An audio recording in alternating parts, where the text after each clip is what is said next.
So if you're on a PC, this is just a quick way for you to maneuver through the video. Just click on one of the titles above.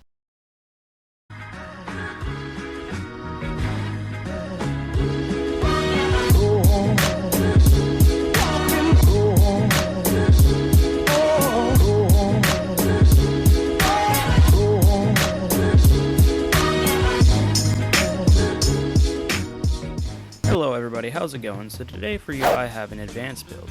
So this base, well, it's overlapping foundations and it is pretty difficult to get them set up. So this is a solo base and possibly 2 players, but it is kind of difficult to maneuver with the amount of doors on it. So as you see, here's the loot room and the bedroom. The bedroom, well, there's 2 beds, but the second bed is actually on the lower floor. But here I'm just showing you the 2 loot rooms, which I thought was pretty unique because it is pretty much a 1x1 loot room, but it is split off into 2 sectors using the overlapping foundation strategy.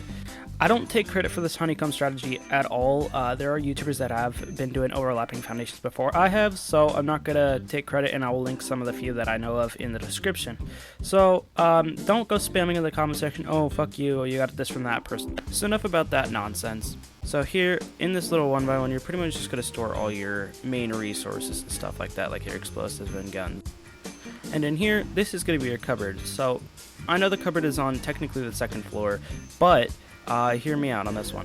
If you're building on a flat surface or where there is no dips in the foundations or terrain, the cupboard will prevent them from raid towering from everywhere.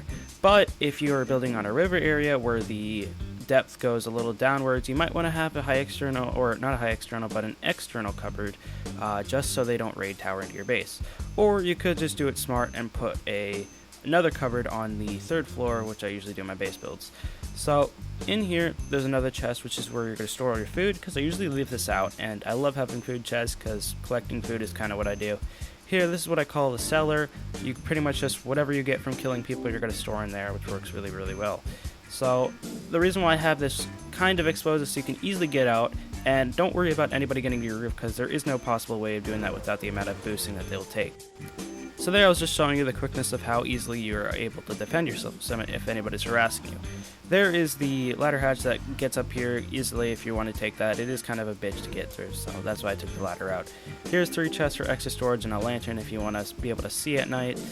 And I know lanterns aren't as good anymore, but whatever. So I'm going to show you some of the main factors of the shooting ports. So here, this is one of the main parts, and is when anybody's harassing you, you can just easily use those hikes or those low walls to your advantage.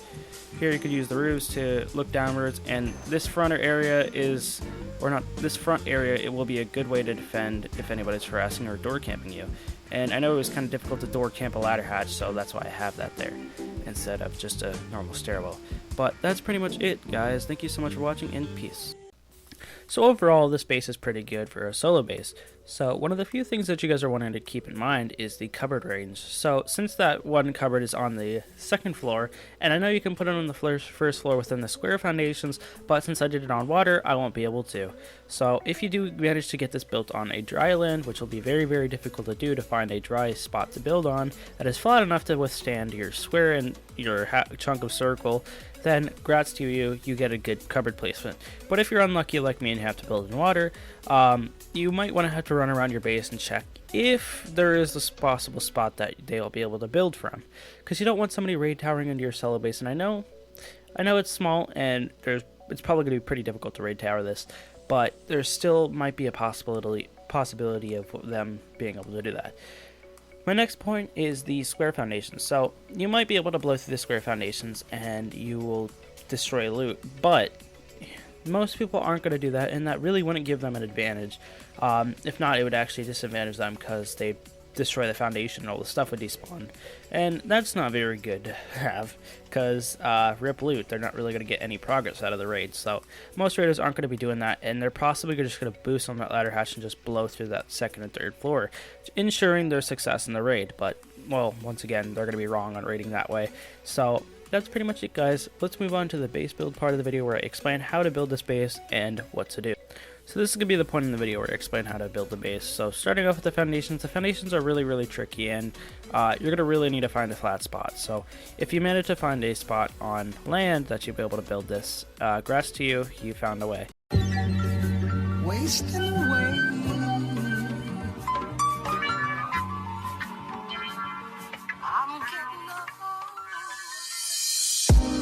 So this next part is going to be a little hard to follow along, so once again, click the gear icon and slow down if you need help.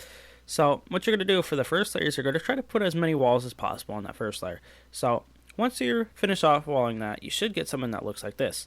So this is going to be the main, foundations of the base, and you're going to build off this. After this is kind of more self-explanatory, and you should be able to figure it out from there. So once again, slow down the video if you need help, and pay attention closely.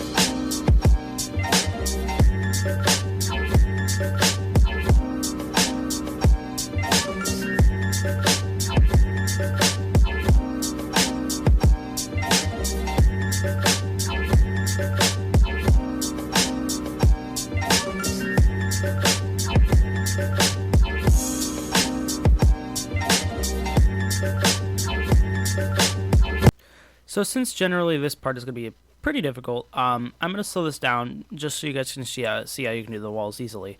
It isn't that hard. You guys will be able to figure it out, so you're welcome for slowing it down.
So how you would set up your cupboard is you'd pretty much just set it up from the outside, so you will be still able to get through using the doorway.